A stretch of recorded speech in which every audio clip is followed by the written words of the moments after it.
Welcome বন্ধুরা, আবারও হাজির হলাম নতুন একটি মুভির এক্সপ্লেনেশন নিয়ে। আজ আপনাদেরকে এক্সপ্লেন করে শোনাবো সদ্য তেলেগু ভাষায় মুক্তিপ্রাপ্ত movie court state versus nobody এর কাহিনীটি। মুভিটিতে সমাজের কিছু নির্মম সত্যের কথা তুলে ধরা হয়েছে। কিভাবে সমাজের প্রভাবশালী লোকেরা তাদের প্রভাব খাটিয়ে সত্যকে মিথ্যে ও মিথ্যেকে সত্যি করতে পারে, তাই মুভিটি না দেখলে হয়তো বুঝবেন না। তো চলুন শুরু করা যাক আজকের এক্সপ্লেনেশনটি। মুভি শুরু হয় এক কোর্ট রুমে, যেখানে আমরা চান্দু নামে একটি ছেলেকে দেখতে পাই, যার বয়স এখন 19 বছর, যার ওপর পক্সো কেস চলছে। এখানে আজ তারই ফাইনাল হিয়ারিং। চন্দুর এই কেস থেকে বাঁচার সম্ভাবনা খুবই কম, কারণ তার উপর অভিযোগ আছে যে সে একটি মাইনর মেয়ের সাথে খারাপ কাজ করেছে, যার বয়স 17 বছর। জাজ এখানে ফাইনাল সিদ্ধান্ত শোনাতে যাবে এমন সময় কোনো কারণবশত সিদ্ধান্তটি 4 দিন পরে অর্থাৎ 29 তারিখে শোনানোর জন্য স্থগিত করে। চান্দুর পরিবারের লোকেরা প্রায় সব আশাই ছেড়ে দিয়েছে তাকে বাঁচানোর, কারণ সমস্ত সাক্ষ্য প্রমাণই চান্দুর এগেনস্টে আছে। এখানে দেখা যায় চান্দুর এক আত্মীয় যে কোর্টে এসেছিল। চারিদিকে চান্দুর সাজার কথা শুনে সে হতাশ হয়ে কোর্টের বাইরে থাকা একটি চায়ের দোকানে গেলে দোকানদার জানতে চায় কেসের সিদ্ধান্ত কি হলো। চান্দুর বাড়ির ওই লোকটি জানায় যে 4 দিন পর অর্থাৎ সোমবার ফাইনাল হিয়ারিং হবে। ওই চা দোকানেই এক উকিল দাঁড়িয়েছিল যে কেসের ব্যাপারে জানতে চায়। দোকানদার বলে যে পক্সো কেস। কথাটি শুনে ওই উকিলটি আরও এক উকিলের কথা বলে, যার নাম মোহন রাও, যে এই সমস্ত কেস ভালো হ্যান্ডেল করতে পারবে। যদিও হাতে খুব কম সময়ই আছে, তবুও ওই উকিলটি অ্যাডভোকেট মোহন রায়ের অ্যাসিস্ট্যান্টের নাম্বার দেয়। পরবর্তী দৃশ্যে সাদা পোশাক পরে এক লোককে দেখা যায়। এ হচ্ছে অ্যাডভোকেট মোহন রাওয়ের অ্যাসিস্ট্যান্ট সূর্যা তেজা। সূর্যা অ্যাডভোকেট মোহন রায়কে অ্যাসিস্ট করলেও তার খুব ইচ্ছে আছে যে সে একটা কেস নিজে লড়বে, কিন্তু তার জীবনে এখনো এরকম কোনো সুযোগ আসেনি। সূর্যা বসে তার খাবার খাচ্ছিল, এমন সময় চান্দুর বাড়ির লোক সূর্যাকে ফোন করে আর তাদের কেসের ব্যাপারে বলে। সূর্যা সব শুনে বলে যে তাদেরকে শুক্রবার সন্ধ্যায় আসতে। এরপর আবার সূর্যাকে কোর্টে দেখা যায়। আজ অ্যাডভোকেট মোহন রাও একটা কেস লড়বে, আর সূর্যা এটা আগের থেকেই জানতো যে মোহন রাও কিভাবে কেসটা লড়বে এবং কি সমস্ত যুক্তি দিয়ে এই কেসটা জিতে নেবে। এই সমস্ত কথা সে তার এক উকিল বন্ধুকে বলতে থাকে, আর দেখা যায় যে সূর্যা যেভাবে বলল মোহন রাও ঠিক সেই যুক্তি দিয়েই সেদিনের কেস জিতে নেয়। এরপর সন্ধ্যার সময় সূর্যা এবং তার উকিল বন্ধুদের চায়ের দোকানে বসে থাকতে দেখা যায়। তার এক বন্ধু সূর্যাকে বলে যে তোর তো এত নলেজ, তোর অবশ্যই কোনো কেস লড়া উচিত। সূর্যারও বহুদিনের ইচ্ছে সে একটা কেস একা লড়বে, এবং সে সিদ্ধান্ত নেয় যে এ ব্যাপারে মোহন রায়ের সাথে কথা বলবে। সূর্যাকে দেখা যায় মোহন রাওয়ের অফিস রুমে। সে মোহন রাওকে জানায় যে রিসেন্ট যে কেসটা এসেছে সেটা সে লড়তে চায় একা। কথাটি শুনে মোহন রাও সূর্যাকে বিভিন্ন প্রশ্ন করতে থাকে এবং তার কথাটাই এড়িয়ে যায়। বোঝা যায় মোহন রাও তাকে কেস দিতে চাইছে না। এরপর চন্দুর পরিবারের লোক সন্ধ্যায় আসে মোহন রাওয়ের অফিসে। এখানে এসে তাদের সূর্যার সাথে দেখা হয়। সূর্যা তাদেরকে একটু অপেক্ষা করতে বলে, আর চান্দুর বাড়ির লোকের কাছ থেকে সে কেসের ফাইলটি নিয়ে পড়তে শুরু করে, আর কাহিনী চলে আসে ফ্ল্যাশব্যাকে। এখানে আমরা চান্দুকে দেখতে পাই, যার পুরো নাম চন্দ্রশেখর। চান্দু এক সাধারণ নিম্ন মধ্যবিত্ত পরিবারের ছেলে। তার ঘরে তার বাবা, মা ও একটি বোন আছে, আর চান্দুর বাবা ওয়াচম্যানের কাজ করে। চান্দুর বাবার সাথে চান্দুর প্রায় লেগে থাকতো তার পড়াশোনা নিয়ে। চান্দুর বাবা চাইতো যে তার ছেলে যেন পড়াশোনা করে জীবনে ভালো কিছু করে, কিন্তু চান্দুর পড়াশোনা করার কোনো মেন্টালিটিই ছিল না। চান্দু মনে করতো দুনিয়াতে সবকিছু টাকা দিয়েই হয়, পড়াশোনা দিয়ে কিছুই হয় না। পড়াশোনা করে চাকরি পেতে পেতে অনেক সময় লেগে যাবে, কিন্তু সে এখন থেকেই কাজ করে ভালো টাকা ইনকাম করে। চান্দু তার কাজের ফাঁকে বাড়ি আসে স্নান করতে। সে স্নান করতে গিয়ে দেখে শ্যাম্পু নেই, তাই সে একটি দোকানে যায় শ্যাম্পু আনতে। সেখানে তার এক বন্ধু এসে তাকে হ্যাপি নিউ ইয়ার উইশ করে, কারণ দিনটি ছিল 1 জানুয়ারি। কিন্তু চান্দু তার ওই বন্ধুর কথায় তেমন কোনো পাত্তাই দেয় না। সে বলে শুধু ক্যালেন্ডারই বদলেছে, মানুষের ক্যারেক্টার তো বদলায়নি। দোকানে আমরা আরো একটি মেয়েকে দেখতে পাই, যার নাম জাবেলি। জাবেলিও দোকানে এসেছিল গ্রিটিংস কার্ড কিনতে নিউ ইয়ারের জন্য। চান্দুর তার বন্ধুর প্রতি এমন ব্যবহার দেখে জাবেলি কিছুটা অবাক হয়। জাবেলি ও তার কিছু বান্ধবীরা মিলে চান্দুর প্রতিবেশী নিত্যার বাড়িতে গ্রুপ স্টাডি করে। নিত্যার বাড়ি থেকে জাবেলি চান্দুকে দেখতে পায়। তার দোকানের কথাটি মনে পড়ে যে চান্দু কিভাবে তার বন্ধুর সাথে ব্যবহার করেছিল। জাবেলি চান্দুর সাথে মজা করার জন্য নিত্যার থেকে চান্দুর নাম্বার নেয় আর তাকে ফোন করে। জাবেলি তাকে বলে যে কেউ যদি তোমাকে হ্যাপি নিউ ইয়ার বলে তার সাথে কি এরকম ব্যবহার করে, আর তুমি জামা কাপড় না পরে এভাবে এভাবে নিজেকে এক্সপোজ করছো কেন? তুমি কি ঋত্বিক রোশন? চান্দু কিছুই বুঝতে পারে না। সে কিছু বোঝার আগেই জাবেলি তার ফোনটা কেটে দেয়। এরপর আমরা মাঙ্গাপাতি নামে একজন লোককে দেখতে পাই, যে জাবেলির সম্পর্কে পিসেমশাই হয়। এই মাঙ্গাপাতি নামের লোকটি শহরের বিশাল প্রভাবশালী লোক। এমনকি জাবেলির পরিবারের সবাইও তাকে খুব ভয় পায়। তাদের পরিবারের কোনো ডিসিশন মাঙ্গাপাতিই বেশিরভাগ নেয়। এরা হচ্ছে জাবেলির কাকু এবং কাকিমা। আজ তাদেরই মেয়ের জন্মদিন উপলক্ষে ঘর সাজানো হয়েছে। বাড়ির সবাইকে মাঙ্গাপাতির পছন্দ অপছন্দ ইত্যাদি নিয়ে টেনশন করতে দেখা যায়, কারণ মাঙ্গাপাতির লোকটি এতটাই বিরক্তিকর যে সে ছোট ছোট কথাতেই রেগে চিৎকার করতে থাকে। কিছুক্ষণ পর মাঙ্গাপাতি এসে যায়। সে লক্ষ্য করে বাচ্চা মেয়েটিকে স্লিভলেস ড্রেস পরে থাকতে, আর এটা দেখে তার ভীষণ খারাপ লেগে যায়। সে এই ব্যাপারটা নিয়ে পুরো বাড়ির লোকের ওপর চিৎকার শুরু করে দেয়। আর সে তার খাওয়া ততক্ষণ শুরু করে না যতক্ষণ না ওই বাচ্চা মেয়েটি তার ড্রেস চেঞ্জ করে আসে। রিয়েলিটি হলো এটাই যে মাঙ্গাপাতির মতো বহু লোককেই আমাদের পাড়ায় বা ঘরে পেয়ে যাবেন, যারা মানুষের কাপড় পরা দেখেই ওই মানুষটির ক্যারেক্টার সম্বন্ধে বলে দিতে পারে। যাই হোক, গল্পে ফেরা যাক। মাঙ্গাপাতি যখন খাচ্ছিল, চান্দু জাবেলির ফোনে বারবার কল করতে থাকে। জাবেলি কাস্টমার কেয়ারের নাম্বার বলে ফোন কেটে দেয়। কথাটি শুনে মাঙ্গাপাতি এমন ভাবে তাকায় যেন সে চাহনিতেই সব শেষ করে দেবে। এরপর সেদিনের মতো মাঙ্গাপাতি সেখান থেকে বিদায় নেয়। পরের দিন জাবেলি চান্দুকে ফোন করে জিজ্ঞেস করে যে আগের রাতে সে কেন তাকে ফোন করেছিল, এবং তাদের মধ্যে আরো এদিক ওদিকের কথা হতে থাকে। এরপর প্রায়ই তারা ফোনে কথা বলতো। জাবেলি চান্দুকে জানলেও চান্দু কিন্তু জানতো না যে সে কার সাথে কথা বলছে। এরপর দৃশ্য চলে আসে একটি স্কুলের সামনে, যেখানে দেখা যায় একটি ছেলে একটি মেয়েকে একটা কাগজ দিচ্ছে। আর এই ঘটনাটি পাশে দাঁড়িয়ে থাকা একটি লোক দেখে নেয়। সেই দিনই রাতের বেলা ওই ছেলের বাবাকে পুলিশ গাঁজা বিক্রির মামলায় অ্যারেস্ট করে। পরে জানা যায় ছেলেটি যে মেয়েটাকে কাগজ দিয়েছে সে মাঙ্গাপাতিরই মেয়ে। তার মেয়েকে ছেলেটি কাগজ দিয়েছিল, তাই তার বাবাকে মিথ্যা মামলায় ফাঁসিয়ে দেয়। কিন্তু ছেলেটি জানায় যে মেয়েটি ক্লাসে তার নোটস ফেলে এসেছিল, তাই সে সেটাই তাকে দিয়েছিল। কথাটি শুনে মাঙ্গাপাতি বলে, এটা তুই আর আমি জানি যে ওটা নোটস,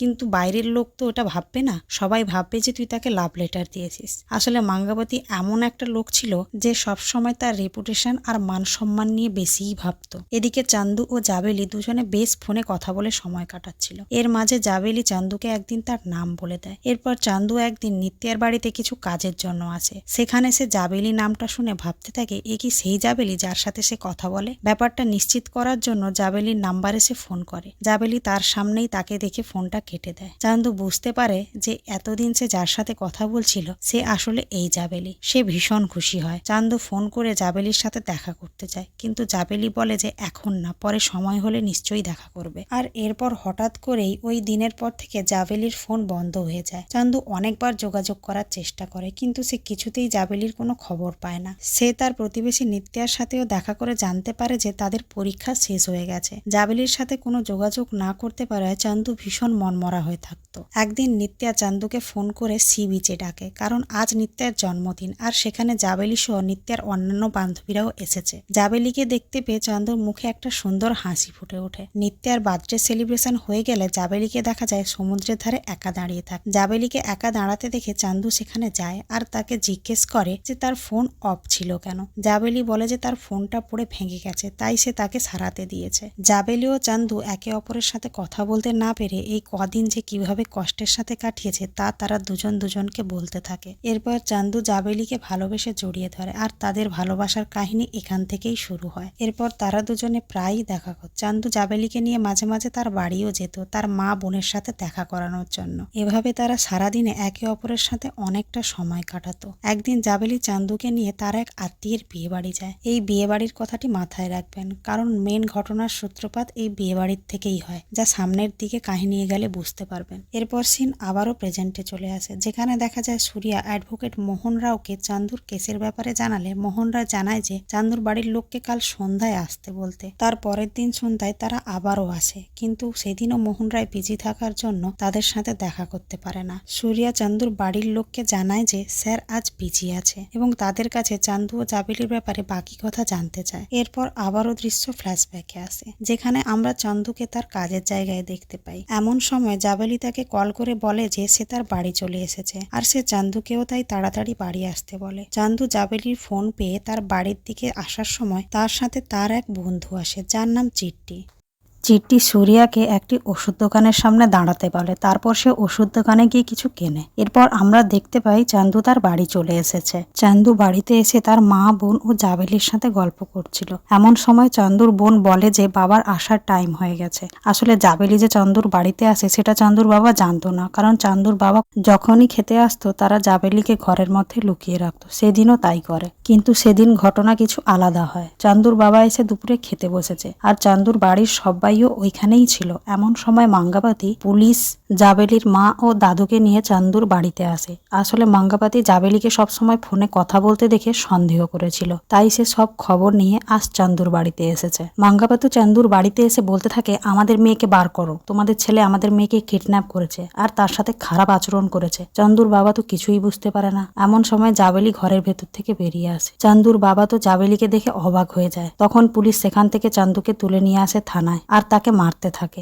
আর অন্যদিকে মাঙ্গাপাতিও জাবেলিকে বাড়ি এনে মারতে থাকে। জাবেলির মা বাধা দিতে গেলে মাঙ্গাপাতি বলে, আজ থেকে এই বাড়িতে আমি যা বলবো তাই হবে। তোমাদের তো এই সমাজে কোনো সম্মানই নেই, কিন্তু আমার আছে। এই ছেলে যে কি ভুল করেছে তা সে জানতে পারবে। এরপর মাঙ্গাপাতি জাবেলিকে থানায় নিয়ে যেতে চায় চান্দুর ওপর কেস করার জন্য, কিন্তু জাবেলির মা ও দাদু বারণ করে, কারণ তারা তাদের বাড়ির মেয়েকে এসবের মধ্যে রাখতে চায় না। তাই মাঙ্গাপাতি ধামু নামে একটি উকিলের সাথে পরামর্শ করে চান্দুর নামে অনেক ধারা লাগিয়ে পক্সো কেস ফাইল করে, কারণ জাবেলির বয়স তখন 18 পূর্ণ হয়নি। এদিকে চান্দুর ফ্যামিলির লোক আসে পুলিশ স্টেশন। তারা ভেবেছিল পুলিশ হয়তো তাদের ছেলেকে ওয়ার্নিং দিয়ে ছেড়ে দেবে, কিন্তু তারা মাঙ্গাপাতির এইসব শয়তানি প্ল্যানের ব্যাপারে কিছুই জানতো না। পুলিশ চান্দুর বাড়ির লোককে জানায় যে চান্দুর উপর যে সমস্ত ধারা লাগানো হয়েছে তাতে তাকে এখন কোনোভাবে ছাড়া যাবে না। চান্দুর বাড়ির লোক এরপর কোনো রাস্তা না পেয়ে শেখর নামে একটি লয়ারকে হায়ার করে। এই ব্যাপারটা মাঙ্গাপাতি জানতে পেরে শেখরকে পয়সা দিয়ে তার মুখ বন্ধ করে রাখে। চান্দুর ফ্যামিলি চান্দুর বেলের জন্য ভীষণ চেষ্টা করে, কিন্তু কোনোভাবে তার বেল করানো যায় না।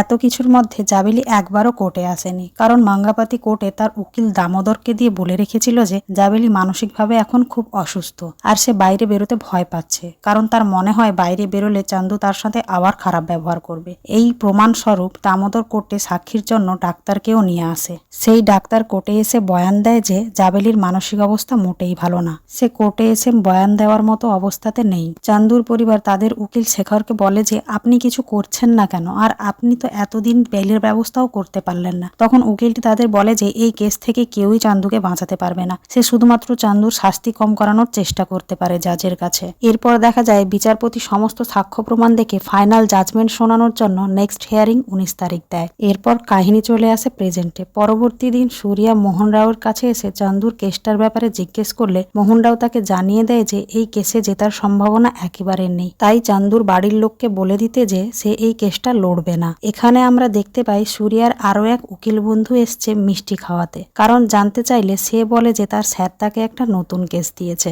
এমন সময় সুরিয়া চান্দুর বাড়ির লোককে আসতে দেখে। সে বুঝতে পারছিল না যে তাদেরকে কিভাবে সে বলবে যে মোহনরাও কেসটা লড়বে না বলেছে। সুরিয়া চান্দুর বাড়ির লোককে একটা মিথ্যা বলে। সে বলে যে স্যার কেসটা নিতে রাজি হয়েছে, কিন্তু স্যারের হয়ে কেসটা আমি লড়বো। তাই সে মোহন রাওকে না জানিয়ে কেসটা নিয়ে নেয়। এরপর থেকে সুরিয়া চান্দুর কেসটা নিয়ে কাজ করতে থাকে। এরপরে সিন চলে আসে ফাইনাল জাজমেন্টের দিন। সুরিয়া কোর্টে রিট্রায়ালের জন্য আবেদন করেছিল। রিট্রায়ালের আবেদনপত্র হাতে নিয়ে জাজ বলে যে সমস্ত সাক্ষ্য প্রমাণ যেখানে অ্যাকিউজডের এগেনস্টে আছে সেখানে এই রিট্রায়াল করে শুধুমাত্র কোর্টের সময় নষ্ট করা ছাড়া আর কিছুই হবে না। সুরিয়া বলে যে এই কেসের ইনভেস্টিগেশনে অনেক খামতি আছে, তাই রিট্রায়াল করাটা খুবই জরুরি। তাই সুরিয়ার অনুরোধে অবশেষে জাজ রিট্রায়ালের জন্য পারমিশন দেয়। এরপর সিন চলে আসে রিট্রায়ালের প্রথম শুনানির দিন, যেখানে সুরিয়া তার এগেনস্ট পার্টির উকিল দামোদরকে জিজ্ঞেস করে আপনি গতকাল বোতলে করে পেট্রোল কিনেছিলেন কেন? দামোদর বলে রিজার্ভে রাখার জন্য। সুরিয়া বলে আমি যদি বলি আপনি দোকান পোড়ানোর জন্য কিনেছিলেন? দামোদর তখন বলে পেট্রোল কেনাটা কোনো ক্রাইম নয়, পেট্রোল দিয়ে কিছু পোড়ানোটাই ক্রাইম। তেজা বলে ঠিক তাই, কোনো প্রোটেকশন কেনাটাও ক্রাইম নয়, কিন্তু এই প্রোটেকশন ইউজ করে কোনো দুষ্কর্ম করাটাই ক্রাইম। সবাই অবাক হয়ে যায় সুরিয়ার কথায়। ওই দিন আসলে ওষুধ দোকানে কি হয়েছিল তা জানতে সুরিয়ার বন্ধু চিট্টিকে ডাকা হয় উইটনেস বক্সে। চিট্টিকে প্রশ্ন করলে জানা যায় যে ওই দিন সে চান্দুর জন্য একটা প্রোটেকশন কিনেছিল ঠিকই, কিন্তু চান্দু সেটা নেয়নি। সে রাস্তায় ফেলে ওখান থেকে রেগে চলে গিয়েছিল এবং সে ওটি কেনার সময় দোকানদারকে দেখিয়ে বলেছিল যে সে তার বন্ধু চান্দুর জন্য কিনছে। এরপর সুরিয়া উইটনেস বক্সে ডাকে চান্দুর বিরুদ্ধে কিডন্যাপিং এ সাক্ষী দেওয়া 3 জন ব্যক্তির মধ্যে একজনকে। আসলে ওই 3 জন লোক বলেছিল যে তারা মন্দির দর্শন করে বাড়ি যাওয়ার সময় স্ট্যান্ডে দাঁড়িয়েছিল আর তখন চান্দুকে দেখে জাবেলিকে জোর করে তার বাইকে বসিয়ে নিয়ে যেতে। সুরিয়া ওই 3 জন সাক্ষীর মধ্যে প্রথম ব্যক্তিকে জিজ্ঞেস করে যে সে বাড়ি থেকে কখন বেরিয়েছিল, কখন স্ট্যান্ডে দাঁড়িয়েছিল, মন্দির দর্শন করতে কত সময় লেগেছিল এবং কখন চান্দুকে দেখেছিল কিডন্যাপ করতে। এবং সুরিয়া একে একে বাকি দুজনকে ডেকেও সেই একই প্রশ্ন করতে থাকে। কিন্তু তাদের 3 জনের বলা কথার মধ্যে চান্দুর ব্ল্যাকমেল করার টাইম, কিডন্যাপ করার টাইম একই থাকলেও বাকি উত্তরগুলো আলাদা ছিল। এখানে প্রমাণ হয়ে যায় যে এই সাক্ষীগুলো সব ফলস ছিল, আসলে এদেরকে মাঙ্গাপাতিই কিনে এনেছিল। এরপর ওই দিনের মতো কোর্টের কাজ শেষ হলে দামোদর সুরিয়ার সাথে কোর্টের বাইরে দেখা করে আর তাকে কেসটা ছেড়ে দেওয়ার জন্য টাকা অফার করে, কিন্তু সুরিয়া তার মুখের ওপর না করে তার অফার রিজেক্ট করে এবং রেগে সেখান থেকে চলে যায়। এরপর পরবর্তী শুনানির দিন দামোদর প্রথমেই কোর্টকে একটি ভিডিও দেখায়। ভিডিওটি ছিল ওই বিয়ে বাড়ির যেখানে চান্দু ও জাবেলি একসাথে গিয়েছিল। ভিডিওটিতে দেখা যায় চান্দু ও জাবেলিকে একটি ঘরের মধ্যে ঢুকতে, আর এই ঘরটি থেকে তারা 16 মিনিট পর বেরোয়। ভিডিওটি দেখিয়ে দামু এটা তুলে ধরে যে চান্দু জাবেলির ব্রেন ওয়াশ করে তাকে নিয়ে ওই ঘরে গিয়েছিল আর তার সাথে খারাপ কিছু করেছিল। ভিডিওটি দেখে সুরিয়া বুঝতে পারে না কি বলবে। ওই দিনের কোর্টের কাজ শেষ হলে সুরিয়া যখন বাইরে আসে, চান্দুর বাড়ির লোক সুরিয়ার কাছে যায়। সুরিয়া তাদের রেগে বলে যে তোমরা কেন আমাকে এ ব্যাপারে জানাওনি। তখন চান্দুর বাড়ির লোক বলে যে তারা নিজেরাও এ ব্যাপারে জানতো না। সুরিয়া চান্দুর বাড়ির লোককে বলে দেয় যে সে এই কেস আর লড়বে না, কারণ এই কেস আর জেতা সম্ভব নয়। এই বলে সে সেখান থেকে চলে যায়। এরপর আমরা জানতে পারি যে আসলে এই ভিডিওটি মাঙ্গাবাতির কাছে ছিল। একদিন একটা লোক আসে মাঙ্গাবাতির কাছে। লোকটি তার গলার চেন হারিয়ে ফেলেছিল ওই বিয়ে বাড়িতে যেখানে চান্দু আর জাবেলি গিয়েছিল। লোকটি যখন বিয়ে বাড়ির সব সিসিটিভি চেক করছিল তার চেনটা খোঁজার জন্য, তখন সে জাবেলির এই ভিডিওটি দেখতে পায় আর এটা লোকটি মাঙ্গাবাতিকে দেখায়। তারপর মাঙ্গাবাতি চান্দু আর জাবেলির পেছনে লোক লাগায়, আর জাবেলি যখন একদিন চান্দুর বাড়ি যায় সে পুলিশ নিয়ে সেখানে পৌঁছে যায় আর চান্দুকে অ্যারেস্ট করায়। জাবেলির বাড়ির লোকেরা এই ভিডিওর ব্যাপারে জানলেও তারা মাঙ্গাপাতিকে বারণ করেছিল সে যেন এই ভিডিও কারোকে না দেখায়, এতে তাদের সম্মানহানি হবে। কিন্তু মাঙ্গাপাতির যখন মনে হচ্ছিল যে সে কেসটা হেরে যাবে, তাই বাধ্য হয়ে ভিডিওটা কোর্টে দেখায়। এরপর সিন চলে আসে অ্যাডভোকেট মোহন রায়ের অফিসে, যেখানে মোহন রায় লক্ষ্য করে যে সুরিয়া এখনো এসে পৌঁছায়নি। সে সুরিয়ার ব্যাপারে তার কলিগকে জিজ্ঞেস করলে সেও কিছু বলতে পারে না। কোর্টে ওই দিন ভিডিও ক্লিপটা দেখানোর পর সুরিয়া রেগে তার গ্রামে চলে যায়। এরপর মোহন রাও যখন জানতে পারে যে সুরিয়া কেসটা লড়ছে, সে নিজে যায় সুরিয়ার সাথে দেখা করতে আর তাকে বোঝাতে থাকে। মোহন রাও বলে যে আমি তোমাকে কেস দিতাম না, কারণ আমি জানতাম এইরকম কোনো পরিস্থিতিতে তুমি কেস ছেড়ে দেবে, কিন্তু এই কেসটা যখন নিয়েছো তুমি এটা সম্পূর্ণ করবে।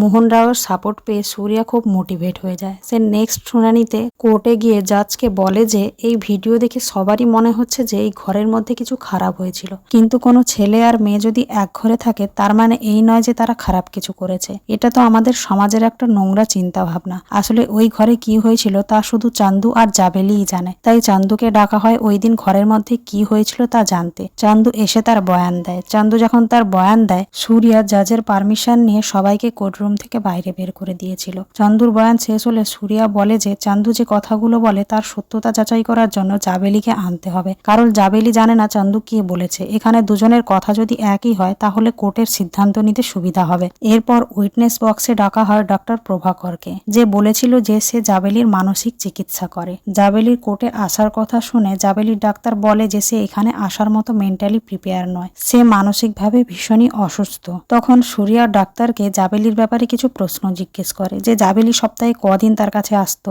কার সাথে আসতো, কত সময় ধরে তার ট্রিটমেন্ট চলতো। আর ডাক্তার জানায় যে জাবেলি সপ্তাহে 2 দিন ধরে আসতো তার মায়ের সাথে। এরপর সুরিয়া ডাকে ওই ডাক্তারের অ্যাসিস্ট্যান্ট নাইডুকে। সুরিয়া আগের দিনই নাইডুর সাথে দেখা করে তাকে জাবেলির ছবি দেখিয়ে জিজ্ঞেস করেছিল যে জাবেলি তাদের হসপিটালে আসে কিনা। নাইডু সেদিন জাবেলির ছবি দেখে বলেছিল যে সে কখনোই তাকে তাদের হসপিটালে দেখেনি। আর আজ সুরিয়া উইটনেস বক্সে নাইডুকে জাবেলির ছবি দেখালে সে বলে হ্যাঁ এই মেয়েটা তো সপ্তাহে 2 বার করে আসে তার মায়ের সাথে। সুরিয়া বুঝতে পারে যে নাইডু ও মাঙ্গাপাতির কাছে বিক্রি হয়ে গেছে। এরপর সুরিয়া তার হাতে 2টো ফটো নিয়ে নাইডুকে দেখিয়ে জিজ্ঞেস করে যে আচ্ছা বলো তো এর মধ্যে জাবেলির মাকে। নাইডু কনফিউজড হয়ে যায়, কারণ সে জাবেলির মাকে কখনো দেখেইনি। সুরিয়া নাইডুকে বলে তুমি তো সপ্তাহে 2 দিন ধরে জাবেলির মাকে দেখো, তাহলে নিশ্চয়ই চিনতে পারবে, তাহলে বলো এর মধ্যে জাবেলির মাকে। এরপর নাইডু সুরিয়ার হাতে থাকা 2টি ফটোর মধ্যে একটির দিকে আঙুল দেখিয়ে বলে এটা। সুরিয়া তার বলা ছবিটি কোর্টের কাছে দেখায় আর আমরা দেখতে পাই ওটা চান্দুর মায়ের ছবি। তখন নাইডু বলে যে না না এটা না, আমি কনফিউজড হয়ে গিয়েছিলাম,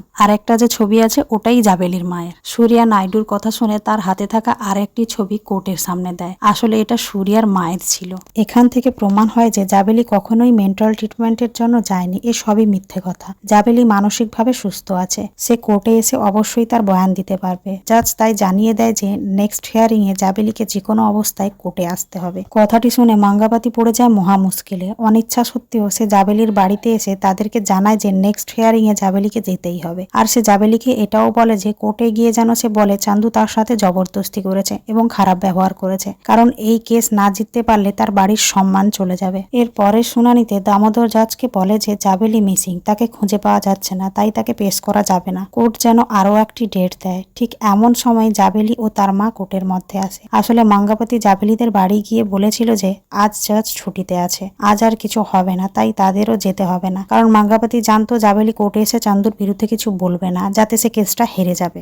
এরপর সুরিয়া মাঙ্গাবাতিকে ডাকে উইটনেস বক্সে। সেখানে সে তাকে জিজ্ঞেস করে যেদিন চান্দুকে অ্যারেস্ট করা হয় সেদিন সে কি জন্য এটিএম থেকে অনেক টাকা তুলেছিল। মাঙ্গাবতী বলে সেটা তার নিজের প্রয়োজনে। সুরিয়া এখানে প্রমাণ করে যে এইসব টাকা তুলেছিল ঘুষ দিয়ে চান্দুর নামে কেস করার জন্য। এরপর ডাকা হয় জাবেলিকে। সুরিয়া জাবেলিকে জিজ্ঞেস করে যে ওই দিন বিয়ে বাড়িতে রুমে কি হয়েছিল। জাবেলি বলতে শুরু করে। ওই দিনের বিয়ের দৃশ্য দেখানো হয়, যেখানে জাবেলি চান্দুকে ডেকে নিয়ে যায় রুমের মধ্যে। সে চান্দুকে বলে আর কিছুক্ষণের মধ্যে বিয়ের লগ্ন শুরু হবে, নিচে যেভাবে বিয়ে হবে আমরাও সেইভাবেই কল্পনা করে বিয়ে করব। চান্দু ও জাবেলির কথায় রাজি হয়। তারা ওই রুমের মধ্যে আসল বিয়েকে কল্পনা করে বিয়ে করছিল, এই জন্যই তাদের 16 মিনিট সময় লেগেছিল। এরপর জাজ জাবেলি ও চন্দুর বয়ান মিলিয়ে দেখে, তাদের দুজনের বয়ান একই ছিল। এখানে সকলের কাছে প্রমাণ হয়ে যায় ওই দিন রুমের মধ্যে কি হয়েছিল। আর এখানে সুরিয়া কিছু বলে, সে বলে যে দেশের আইন সম্বন্ধে সবারই জানা দরকার, মানুষের পড়াশোনার পাশাপাশিও আইন জানা দরকার, শাস্তি কি হবে সেটা জানার আগে ভুলটা কি সেটা মানুষের জানা দরকার।